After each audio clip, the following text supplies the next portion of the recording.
I remember the exact moment my world cracked open. I was sitting on our kitchen floor at 2 in the morning, holding a medical bill I found buried in our recycling bin, and everything, every lie, every absence, every explanation, suddenly made terrible, heartbreaking sense. My partner of 5 years had been lying to me, not just about one trip, not just about a few excuses. For months, maybe longer, he'd been telling me he was traveling for work while he was actually in court-mandated rehab for substance abuse. And I had no idea. The signs were there, I realize now, scattered like breadcrumbs I was too afraid to follow. The mood swings, the weight loss, the way his hands would shake when he came home from those business trips, the canceled plans, the strange phone calls, the defensiveness when I asked too many questions. But I loved him. I trusted him. And I was stupid enough to believe every word he told me. It started small, like most lies do. A trip to Denver for a client meeting. Then another one to Phoenix. Then 3 trips in a month to Seattle. I thought he was working hard, climbing the ladder, becoming the man I'd always believed he was. My friends would joke about how much he traveled, and I'd laugh it off, making excuses for his absence. He's just dedicated, I'd say. He's building something big. What I didn't know was that the only thing he was building was a wall of lies between us, brick by brick. Before we continue, we would like to thank all of you who support us by subscribing, liking, and sharing our content. The only appreciation we ask of you is that you subscribe, like, and share this video if you are not yet one of our subscribers. Thank you. The pill bottles were my first real clue. I found one in his gym bag.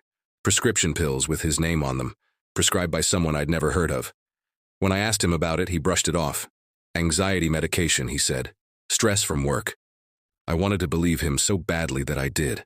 I filed it away, pushed down the nagging feeling that something wasn't right. But then came the phone call. His company called me looking for him. He was supposed to be in a meeting in Dallas. He wasn't. When I asked him about it that night, he exploded. He screamed at me for calling his office, for not trusting him, for being controlling. It was so unlike him that I retreated into myself, apologizing for questioning him. That was the manipulation I didn't recognize at the time. That was addiction doing what it does best, isolating the person you love from the truth. I started checking on him after that in small ways. I'd look at the calendar, cross-reference his trips with flights. Some didn't match up. His phone would light up with text messages he'd quickly hide. There were financial discrepancies I couldn't explain. Money disappearing from our account with no record of what it was for. And when I asked, he'd get defensive, angry, or turn it around on me. "Why don't you trust me?" he'd say. "What kind of relationship do we have if you're checking up on me like this?" The guilt crushed me. I felt like the villain for questioning him, for not believing in him. But something deep inside wouldn't let me rest. So I did what I'm not proud of. I hired someone to find out the truth. An investigator. It felt like a betrayal of trust, but it was the only way I knew to get answers. When the investigator called me with what they'd found, I had to pull over on the side of the road. I couldn't breathe. My hands went numb. The business trips were real, but not in the way he'd told me. They were visits to a private rehabilitation facility upstate. Court-ordered, following a DUI he'd gotten 3 months before we met. He'd been arrested for drug possession and driving under the influence. The court had mandated monthly rehab check-ins as part of his probation. Everything, every single thing, had been a lie. I didn't confront him right away. I sat with that truth for 3 days, letting it destroy me piece by piece. I kept replaying moments, conversations, nights when he'd come home and I'd noticed something off about him. I thought about the times he'd asked for money, small amounts scattered, and how I'd given it to him without question. Money that was probably going to fuel the addiction he'd been hiding from me. When I finally confronted him, I laid the evidence out like a prosecutor. The investigator's report, the financial records, the court documents I'd managed to obtain through public records. I watched his face go from defensive to shocked to utterly broken. And then he confessed. Not all of it, not immediately, but piece by piece the truth spilled out like poison. He'd struggled with substance abuse for years before we met. Cocaine was his drug of choice. The DUI had terrified him into seeking help, but the shame of it, the fear that I'd leave him if I knew, had been so overwhelming that he'd chosen to lie instead. Every business trip was a mandatory session at the facility. He'd been sober for stretches, he told me, but the cravings never fully went away. And there were times he hadn't told me about, when he'd relapsed. Before we continue, we would like to thank all of you who support us by subscribing, liking, and sharing our content. The only appreciation we ask of you is that you subscribe, like, and share this video if you are not yet one of our subscribers. Thank you. I wanted to leave that night. Every part of me screamed to pack a bag and never look back. How could I stay with someone who'd lied to me so fundamentally? How could I trust anything he'd ever said? But I sat with him as he cried, really cried harder than I'd ever seen him cry, and something shifted in me. I didn't forgive him that night. I'm not sure I've forgiven him even now. But I saw him, truly saw him, for the first time. I saw the scared, broken person beneath the lies. We went to therapy, a lot of therapy. He got serious about recovery, actually serious, not the performative kind. He joined a 12-step program, got a sponsor, and started building real accountability. And I had to confront my own role in what happened, how I'd missed the signs because I didn't want to see them, how I'd enabled the lies by not asking harder questions, how I'd chosen comfort over truth because truth was terrifying. The relationship changed after that. The trust is still rebuilding, slowly, painfully. There are days when I look at him and wonder if there are other secrets, other lies I haven't uncovered.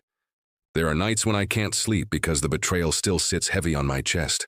But there are also moments, genuine moments, where I see someone trying desperately to be better, to be honest, to deserve another chance.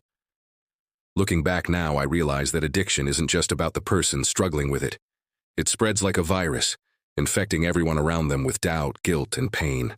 But I also learned that it's not my job to fix him, to save him, or to take responsibility for his choices. My job is to decide whether I can build something real with him, knowing what I know now, whether I can stay and support recovery without losing myself in the process. If you're in a situation like mine, know this: you don't deserve lies. Your trust isn't something to be used or exploited. But you also don't have to make an instant decision to stay or go. Sometimes the most powerful thing you can do is pause, take care of yourself, and figure out what you actually need. Sometimes love means walking away. Sometimes it means staying but rebuilding. And sometimes the hardest lesson we learn is that we can't save anyone but ourselves. SEO and discovery optimization. The Reddit stories, the Reddit, the real stories, bedtime story. Relationship betrayal, substance abuse, addiction, emotional story, personal confession, trust issues, couples problems, toxic relationship advice, a heartbreaking story, deception, family drama, recovery journey, mental health matters, relations works out, hope and healing, personal growth, overcoming addiction, rehab, couples who stay together, forgiveness journey, second chances, relationship struggles, emotional healing, survivor stories, inspirational stories, video description. I trusted him completely. He was my partner, my future, my home. But those business trips he took every month, they weren't for work. I discovered they were court-mandated rehab visits for cocaine addiction and substance abuse I knew nothing about. This is my raw, devastating story of betrayal, lies, and what happened when I finally uncovered the truth.